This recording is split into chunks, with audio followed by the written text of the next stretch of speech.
Hello, my name is Kuang Xu. I'm a professor of operation research at the Stanford GSB. I work on applying AI and data science to solving business problems. Today I'm here to tell you about a class I teach called Data Science and AI Strategy.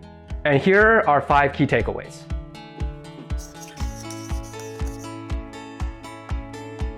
Data science and AI is not a monolith. And we learned in this class that there are at least 2 pillars to it. The one pillar being analytics and reporting. And this is where a team would use data science, machine learning, and statistics to derive insight to drive strategic decision-making. They're typically consumed by an internal audience. On the other hand, we have AI-driven decision-making. And these are automated tools, typically software, used to generate pricing recommendation, often turned into the form of a product. In understanding these 2 pillars, there are pretty significant implications. For one, we want to understand that when hiring a team, analytics and reporting requires a huge amount of communication skills and the ability to convince stakeholders. While on the other hand, when you're building a product using data science and AI, you really want to pay attention to engineering and product design. One often underestimates the technical risks involved in developing AI and data science solutions. The reason is as follows. In traditional engineering or product design, such as software development, it is often easier to measure the incremental progress you're making as you develop new features and capability. This is not true when it comes to AI and data science. Oftentimes, you have to make a huge upfront investment, collecting data, training a model, and then there's the intrinsic uncertainty of whether the model works or not and how well it works. Therefore, you won't see the result until the very end, having spent a lot of time and resources. There are ways we can go into to mitigate this risk, but at the high level, what we want to think about is to, as much as possible, define incremental milestones to de-risk the process and making sure that you're constantly making progress as you go along. The third takeaway is that data by itself is oftentimes not a moat.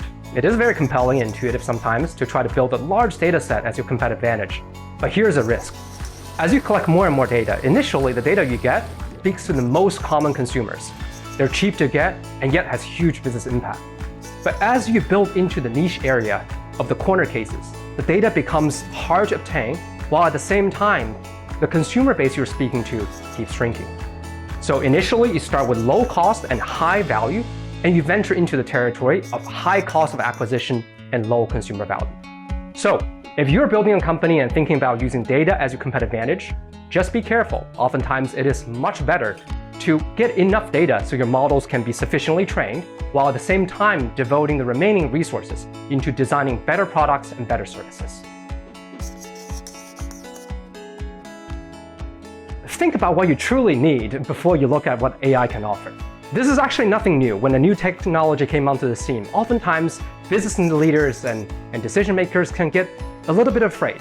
They're afraid to miss out on the greatest opportunity. Therefore, instead of focusing on their business needs, they look at the capability of the technology and the great showcases they have and build that thing internally when they don't truly need it. So instead, here's a tip. Maybe you can put a blindfold on your eyes, pretend that AI and machine learning never existed. Ask yourself what you truly need to build in your company today and tomorrow to make it grow. Then unfold yourself, look at all the technology that's available, all the advancements, but now confining yourself to only using them to building these capabilities that you committed to. And that way, you will use AI as a great tool and not as some technology that might lead you astray into bad decisions.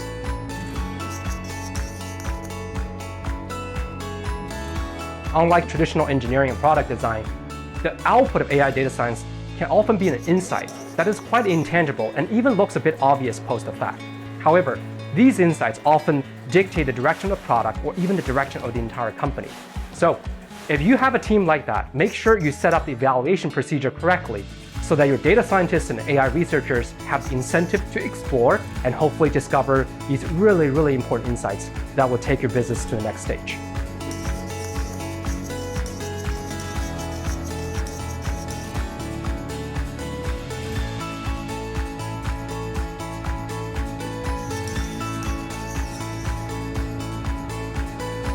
AI is moving so fast, but how do you know it hasn't taken my job already? How do you know that it is me speaking to you right now?